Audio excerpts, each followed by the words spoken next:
Well, we are back. After that, part 2. I don't know what happened. Sitting here chatting with you. Everything goes straight into the dumpster. I don't know what happened. Everything melted with Streamlabs. It just slowly started to grow. And then I tried to open it again, and it said it was open, and it was not there. So I tried to close it, and it wouldn't close. So I tried to open it again, it wouldn't open. Streamlabs is our streaming software that brings us to you live each day, Monday through Friday at 9 a.m. Eastern. Most days. But lately, we've been cutting off in the middle of our stream. And I don't know why. So I had to restart the entire system and the computer and everything from Core 1 all the way back up. To here we are today. We hope we hold for another few minutes at least, so we can finish our chat for the day. But I wonder if this problem we're having with Slipstream not loading, my playlist disappearing, it makes me wonder if there's something weird going on. Somebody under attack, or things aren't working that's slowing down and messing everything up.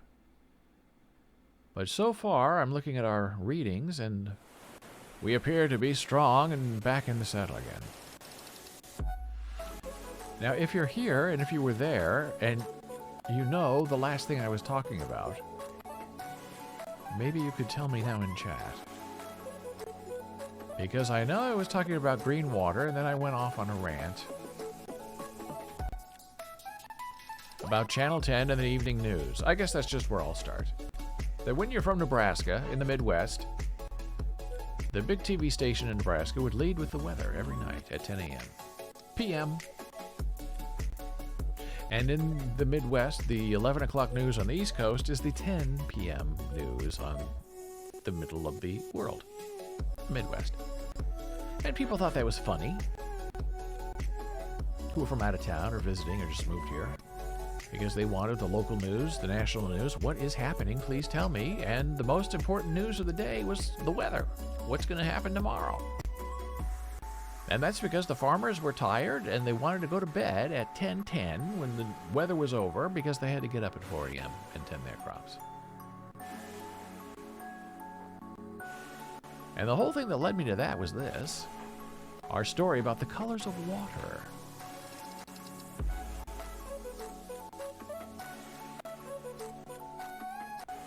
And that's not it. That's what tells me how our stream is doing. I have to set up my web browser again. One moment, please.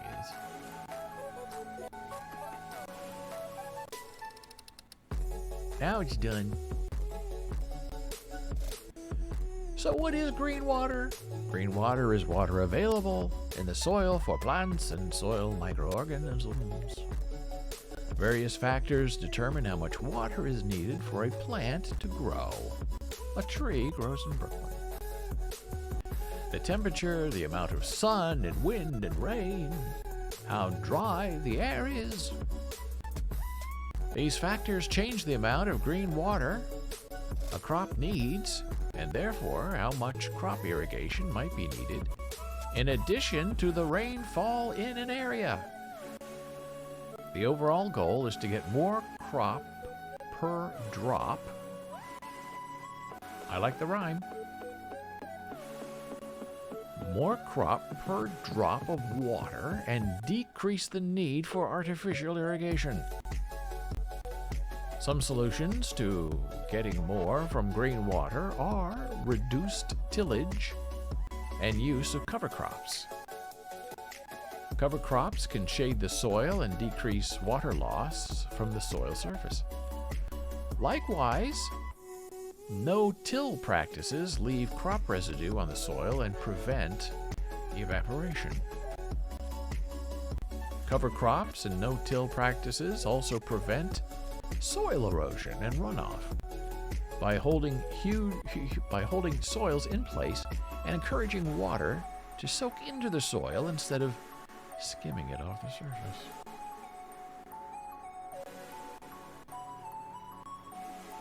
Our third kind of water for the day might be the most interesting. Gray water. Now, this is what I know about gray water, and it's just from watching television and learning about RVs. An RV, a recreational vehicle, has two types of water in it. Drinking water, which I guess we learned earlier is blue water, technically. And then there's gray water, which is like the water you wash your dishes. And then you kind of funnel that gray water into your toilet, if you have a toilet. And that gray water is what you use to flush down your stuff. And then your stuff is known as black water. And that is the sewage from your RV. But here's what gray water is in this definition of our conversation. To supplement green water, scientists are looking to gray water. The term is typically applied to water that has been previously used and may contain some impurities. Gray water has been used by cities, households, and industries. It is the wastewater that is usually treated and discharged. Nature makes blue and green water. Humans make, and have learned to reuse, gray water. But how much gray water can there be? As it turns out, there are a lot of gray water out there. It comes from people washing their hands, cleaning their vegetables, or spraying down their driveways. In addition to household wastewater, your sewage, industries produce a significant amount of gray water in their operations. A large vegetable processing plant consumes as much water as a city of 100,000 people. And in many cases, power production will use as much water as irrigated agriculture. Reusing gray water can decrease energy consumption by up to 80% because the water has already been pumped from the ground. Additional energy that would be used to pull out more blue water is then saved. That reuse not only creates more green water for plants, but it also saves blue water, while providing multiple other benefits. Though gray water needs to be treated, it doesn't have to be treated to a pristine level. Sufficiently treated water can be put on a field, and healthy soil will then finish the treatment by filtering it and removing chemicals. Because the soil is the world's largest biofilter. As with green water, the quality of the soil is an important factor in gray water usage. A final benefit of gray water reuse is nutrient recycling. While the water is treated, it still contains significant amounts of nutrients that are needed by the crops. When water is put back into the soil, the remaining nutrients go with it. Recycling those nutrients not only helps build crop yields, but also means the nutrients stay out of surface waters and groundwaters where they might otherwise affect water quality.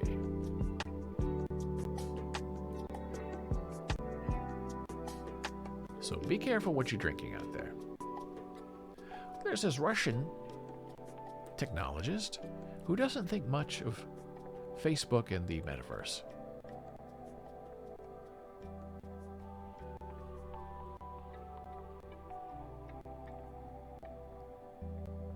The same type of sales pitch expressed by tech companies about the metaverse was a standard part of the pro-communism speeches he heard as a child in Soviet Leningrad, which has since reverted to its former name of St. Petersburg. I went to first grade in the Soviet Union. I was subjected to a lot of Soviet propaganda, and I was told, as a little kid repeatedly, communism doesn't exist yet. We haven't built communism yet. We are building towards communism. But it's not communism yet. What you see around you, this horrible, horrible, horrible place, is not communism. We're building it. It's going to be great when it gets here. That's a very interesting take that I had never heard before, and it makes a lot of sense. And this fellow, Libin, says that tech leaders talking about the Facebook metaverse strike the same chord with him. You know, you can smell a bad idea before it's fully built. So I don't want to hear, oh yeah, the metaverse doesn't exist yet. No. All this stuff, all this stupid, useless, crappy stuff that exists right now, that's not the metaverse. The metaverse is coming. It's coming! Facebook CEO Mark Zuckerberg has been known to wax eloquent on the glories of the metaverse, and he rebranded the Facebook corporate entity as Meta last October.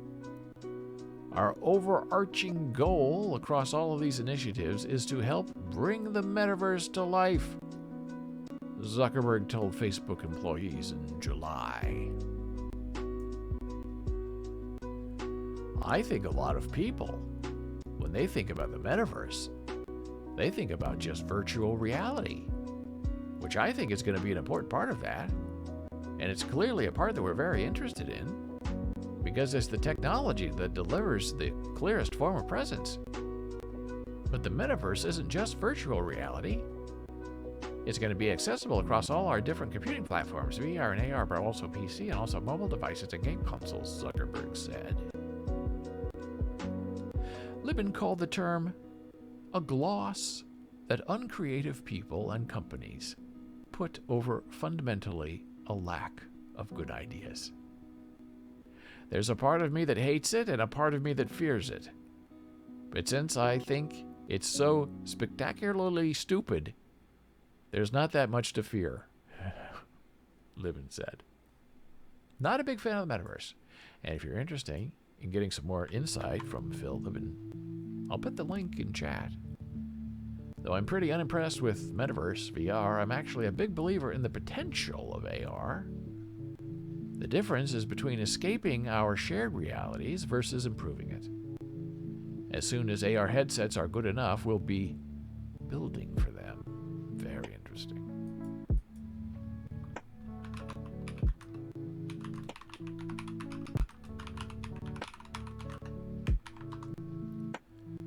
There you go. There's the link to Phil. And finally, as we wrap up part 2 of Bowles.tv, live here with David Bowles, Monday through Friday, 9 a.m. Eastern. Here's a story of a Japanese woman, really fascinating. She is giving up her child, a child that she birthed, a child that she wanted. She's giving her child up to the state and suing her sperm donor after he lied to her about his ethnicity and educational background. The woman in her 30s, who lives in Tokyo with her husband and firstborn child, had sex with the sperm donor 10 times to conceive a second child after it came to light her husband had a hereditary disease. The sperm donor told her he was Japanese, single, and a graduate of Kyoto University, one of the best universities in Japan. The woman, who has remained nameless in Japanese news reports, got pregnant in June of 2019. However, during her pregnancy, she learned that her sperm donor was, in fact, Chinese and not Japanese, and he went to a different university, and he was not single. He was married. As a result, she decided she no longer wanted the child she had conceived with this man. But it was too late to terminate the pregnancy. After giving birth, she gave the child up to the state and last month filed a 330 million yen, $2.86 million lawsuit against the sperm donor for emotional distress. I wonder if her abandoned child can sue her back for emotional distress. $5 million.